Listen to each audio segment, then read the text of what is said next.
Hello, Knights fans. Back with this week's edition of the FDU Men's Basketball Report with Coach Greg Herenda. Coach, let's first talk about the performance by Mike Holloway last week. He averaged 21 points and 12 rebounds, a double-double in each of the games, the huge 24-point, 13-rebound effort against Robert Morris. What has been the big thing for him that's really helped him turn it on lately? I think, now he's just finally come into his own. He's only a junior. He's a junior. That's done a lot of really good things for us, but now I guess he's comfortable in his own skin, so to speak. And we're getting the ball to him as well. So there's a concerted effort to get the ball inside to him, and when he gets it, he's got ultra confidence. So, and even now he's stepping out in practice and shooting threes, and he's really becoming our leader, our captain, and our go-to guy. So he had a great weekend. Obviously, you want to have 2 wins with those numbers, but he put us in a position to win both of those games, and Mike's been playing terrific basketball. Definitely. So, yeah, let's talk about this. We've had a little bit of a 3-game skid here, and the one consistency is putting the other team on the free throw line, 30 or more free throws in each of those games. I know you like to preach aggressiveness on defense, but what's been the deciding factor that's really forced so many personal fouls going against you? I can't put, I think we're clean defensively in the first half because our opponents aren't going, but then in the second half, the game gets called a little tighter, and we play hard and we're pressing and we're not rebounding well. When you're not rebounding well, there's a lot of loose balls and a lot of activity. So, but, we had 69 free throws shot against us in this building.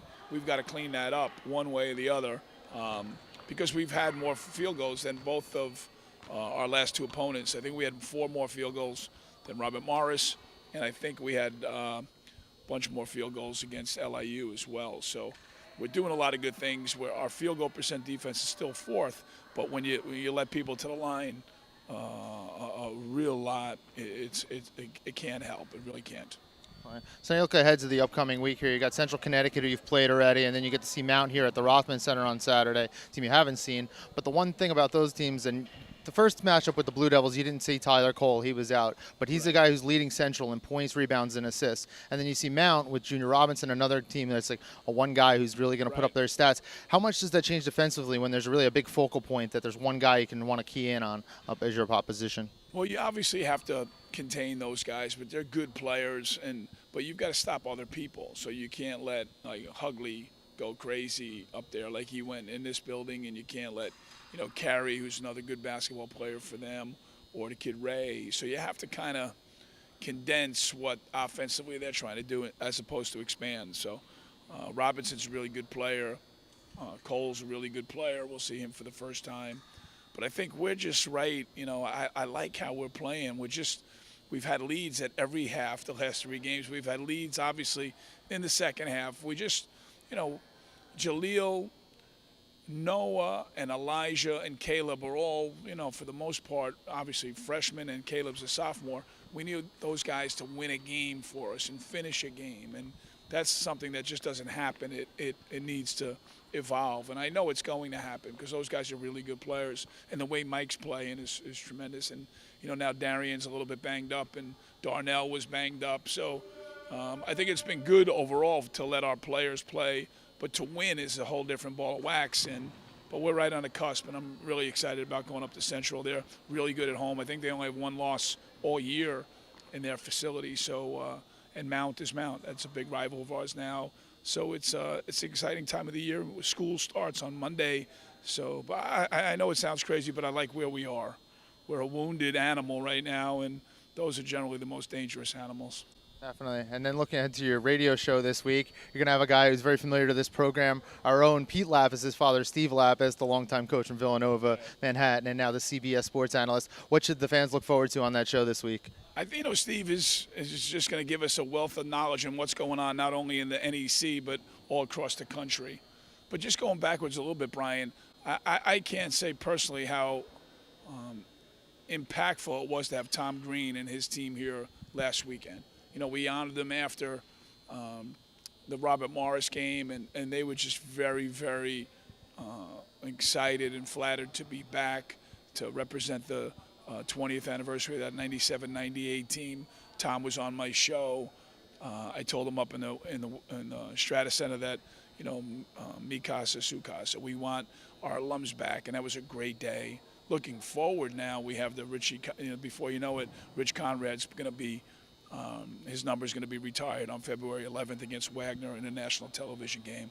So on top of winning games and losing games, we're trying to bridge all of the gaps within the great history of our university here at Fairleigh Dickinson, and it makes me proud. And I know I can speak on Tom's behalf. He was really touched. So were his players. His players were Elijah Allen, who gave it to UConn, spoke to our team. Freddie Hill, the assistant coach now at Seton Hall, spoke to our team. And it was a tremendous day, even though we didn't come up with the victory for them. Yeah, definitely. I was going to ask, you have a guy like Elijah Allen who had that great performance against UConn, one of the greats in Fairleigh Dickinson history. Right. How much do the players look up to these guys when they get to see these guys? Maybe they didn't know about them in stats, but now that they see them in person and get to hear their stories, how much of an impact does that have on the current players? I think, to be quite honest with you, Brian, the younger the guy that talks, the more they listen. You see an old guy. I was the same way. Now I'm old now, but you see an old guy and you can't believe that these old guys ever even played. But when you see Elijah Allen,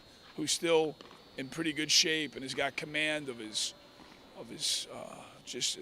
heart and his soul, he was very impactful in the locker room. And those guys really, they understand. And we talk about it every day, and you see it. We bring our alums to practices, so our players know that someday they're going to be alums, and we want them to come back, and we want them to contribute.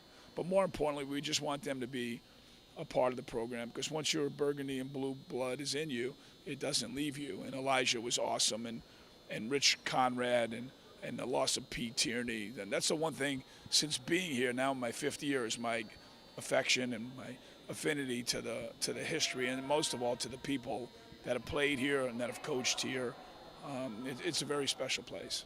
Definitely. So, as Coach alluded to, on February 11th, not to look too far ahead, we will be retiring the jersey of Rich Conrad, his number 40 jersey. That'll be a great ceremony. That'll be the game against Wagner. It'll be on CBS Sports Network. So definitely look out, and there'll be a lot more information coming out regarding that event. But in the meantime, Thursday night, the Knights are up in New Britain, Connecticut to take on the Central Connecticut State Blue Devils. That'll be a 7 o'clock tip-off. Then they'll be back here at the Rothman Center for a 4:30 game against Mount St. Mary's. So a lot of action, a lot of good things coming here as the Knights heat up in the NEC schedule. For all information about the FDU men's basketball team, head to FDUKnights.com.